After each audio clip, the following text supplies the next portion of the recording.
I'm going to bring out and give you a look at one of the rifles that I've had, probably for about 15 years, between 13 and 15 years. This is my Colt HBAR 2 target rifle that I bought while the Clinton ban was still actually in effect. And let's see if I can throw it around this way and give you a look at the print here. Colt HBAR 2. Let's see. You can see it there. Match target competition HBAR 2 in 223. Now the barrel actually is marked. Lordy, I'm getting a lot of input here from the rest of the family. Is marked 5.56 NATO. If I can find it, it is there. Trust me. On the barrel, so it can be used with standard ball ammunition. I got the dogs down and the daughter came down. Nobody was down here until I started this, of course. Now this is a ban rifle, which is considered a Clinton ban rifle, so the evil bayonet lug here is missing, and no evil flash hider at the front. It does have the removable sight system here and carrying handle, which is kind of cool. People are actually starting to go back to that a little bit, sort of retro. And the only real change that I made to it was I put on a collapsible stock here, just to give myself a little bit of adjustability and stuff while I'm at the range. So I'm going to take you out to the range for a couple minutes and run a few rounds through it, and then we'll come back and see how we do on our targets. Alright, so bought out my older Colt target rifle, HBAR 2. Like I said before, I thought that I could actually use it in competition back whenever I got it, and because of the length of the barrel, I could not. And I've been getting older now, so I don't see the open sights very well. However, I checked up on the CMP sight, like I said before, and I can actually use this with a low power scope. So that's what we're out here today, just checking on it to see whether or not it's worthwhile pursuing that. Now, the trigger on this is pretty horrendous, I think. It's got some creep in it, and it's probably about a 6-7 pound trigger on it. So I'm just here to check out some groups. Got the lead sled here to take out some human error. I've got our typical Federal Eagle AR223, just to keep everything the same like I did with the Palmetto. Palmetto had, what was it, about 1.25 inch groups for 3-shot groups. So I'm going to try to take my time here a little bit. I can always cut out some of the putzing around I'm doing. And let's see here. It is shooting, I tried a couple shots. Is shooting off to the right slightly. Since it's set up for my PSA, my Palmetto State Armory, I'm not going to mess with it because I want to put it back on that rifle. I'm going to pull that one to the left.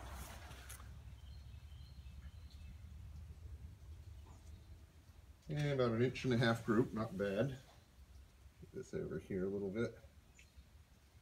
So I'm going to shoot a couple more groups. One of the first ones I think was about 1.5 inches. So we shall see. All right, I'm going down to the lower target now. Might as well do that too while I'm here.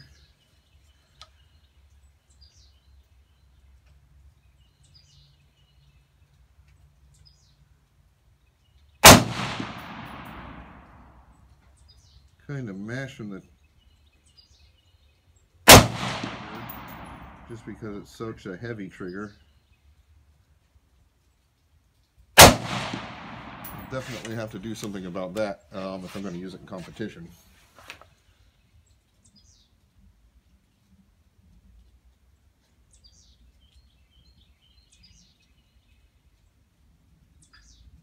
Like about 1.25 inches for that one. So we're empty. I'm going to shoot a couple more groups and see what we get.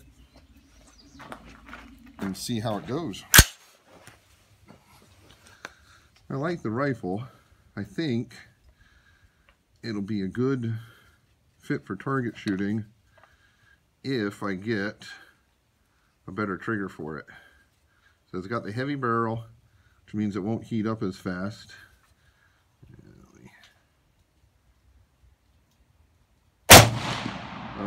While shooting long strings of shots in a competition.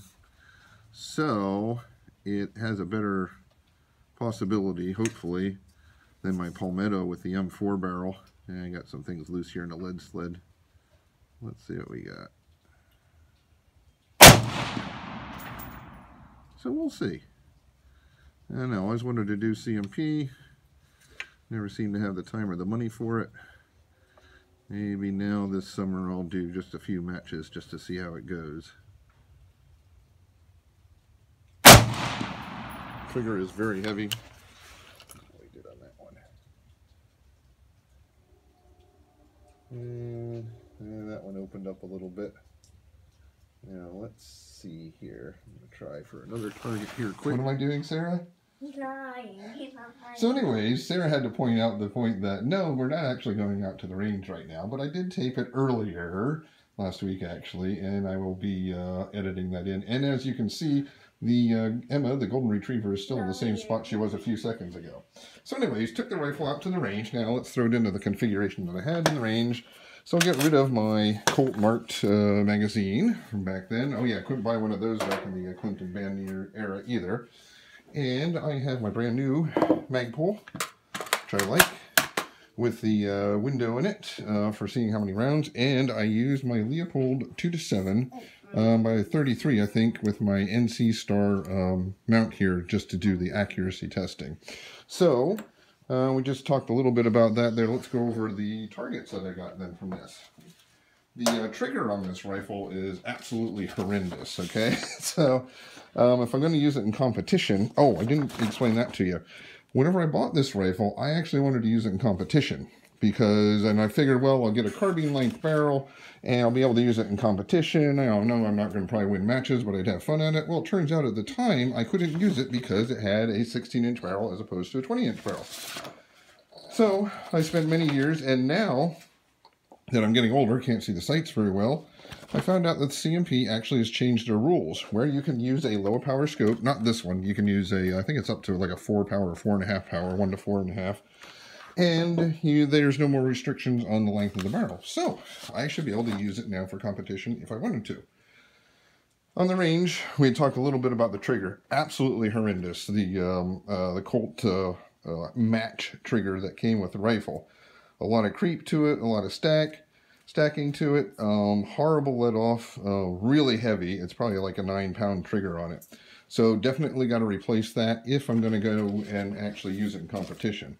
So anyways, I brought my targets back, and while we were shooting at the range, I mentioned that I'm keeping this scope for my other one, for my Palmetto, so I did not change it and zero it in. So I'm just going to have a look at the back of the target. So you can see here, whenever I could control the trigger, we did some pretty darn good groups here. 0.45, 0.66, 0.63. When I couldn't control the trigger, it didn't do so good. So I've got over 1.5 inches, 2¼ inches, and 2 1/8 inch up here in the top. So I added everything up, and surprisingly enough, it wasn't too bad. I came in with the 1.33 average. So I think that means that probably this rifle could be used for competition. What I'm going to end up doing is finding a good manufacturer for a replacement trigger for it. Get that in there. I'm going to have to get a scope that's in the correct power, probably another Leopold 1 to 4 maybe I'll use. And then I'll go from there. So that's it for the Colt HBAR. I actually, whenever I was at the range, I didn't think that I was going to end up using it in competition, but now actually whenever I'm seeing all the figures on it, it doesn't look so bad. So anyways, thank you for watching, and thank you for having a look at my my band era rifle, which hopefully now, maybe this year, will actually get to the competition range. Thank you very much for watching. Please subscribe if you... I'm sorry, what? Not very lovely. Thank you, Sarah. Yes, my daughter Sarah's throwing in some commentary on the side. So, thank you very much, and out. And before we go, I'm going to show you what's going on. There's Sarah on the brand new couch with all the dog things on it. There's Emma in her normal position of having a little nap. And here's my goat on and there's Ben taking care of something. Ben, what are you taking care of there, buddy? Huh? Okay, something private? All right, and there's Mr. Oh, Ben, who sort of behaved for this video. All right, thank you very much. Please subscribe if you want to, and out. Oh, Lordy, here they go. Oh, poor Emma. Emma's running for it. Ah, Ben dog. And there you have it, the Colt HBAR 2, and out.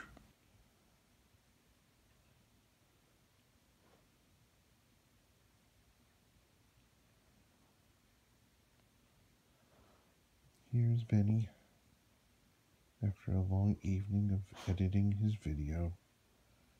It appears that he's dreaming, probably dreaming about his Colt rifle.